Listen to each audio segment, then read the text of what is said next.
Hey everyone, welcome back to my channel. I'm Megan, and today I'm going to be reviewing the movie Freakier Friday. I absolutely loved this movie. It is very hard to make a sequel today when there are like classics from decades ago, and I will say they definitely hit it out of the park. They did so well with this film. Like, it's so solid. I think it's even funnier than the previous one. I was dying laughing so many times that like I couldn't even get it together because of how funny it was. It was really cool because this one, it's 4 people that swap instead of 2. So I feel like it was just great growth for the sequel in terms of upping the ante to like 4 people now. And it gave it so much depth, particularly who swapped out of each other. And I think that was really cool to see the 2 young girls dynamic and the 2 older characters dynamic.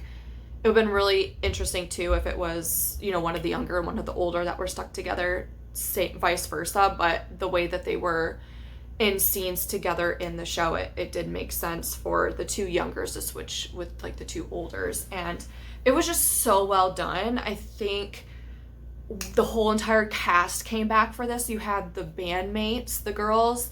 You had, Mark Harmon came back. You had the guy who played Harry that came back. You had the Chinese women from the restaurant from the very first one that were there. You had Jake, Chad Michael Murray was in it. And it was so good. Like, I don't know if it could have been any better. Like, it was just so brilliant. I loved how Jake was still into Tess. I just loved it. Like, it was just so great. And I know probably people online were probably saying, oh my gosh, they did his character dirty. I think they did everyone's character just as what they would be 20 years later. It was just so good. If you haven't seen the movie, I would say go see the movie. Like, you will not be disappointed. There were so many different Easter eggs in the film. You had like the October 3rd, which was the date where they all swapped, which is like the date in Mean Girls. Meredith Blake from The Parent Trap makes an appearance. She's not Meredith Blake, but she's some other character, and she says one of her famous lines from The Parent Trap, which she calls Anna Puss. And I just started laughing because I was like, oh my gosh, it's Meredith from The Parent Trap. It was also really funny. At the wedding, when Anna gets married, Jake brings a girl, and she is dressed in the same outfit as when he saw Tess in the first movie, and it was just great. There were just different like callbacks to the first one. The only thing I would have liked is if they would have sang Ultimate, and they didn't sing that. They sang the other one. I think it was like Take Me Away or something.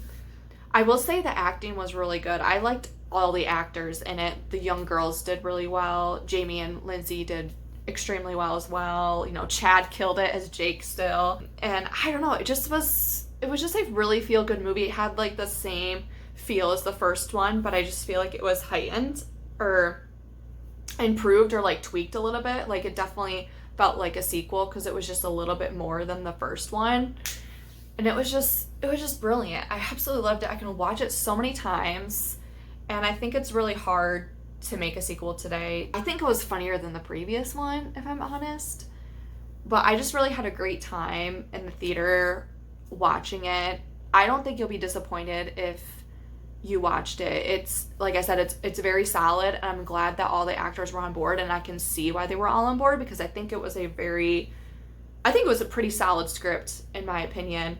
I think that's all I have about my review. I cannot like stop raving about it, so I'm gonna like stop jibber jabbing about this movie. But if you haven't seen it yet, go check it out. I don't think you'll be disappointed at all. That's it for this video. Thank you for watching, and I'll see you next time.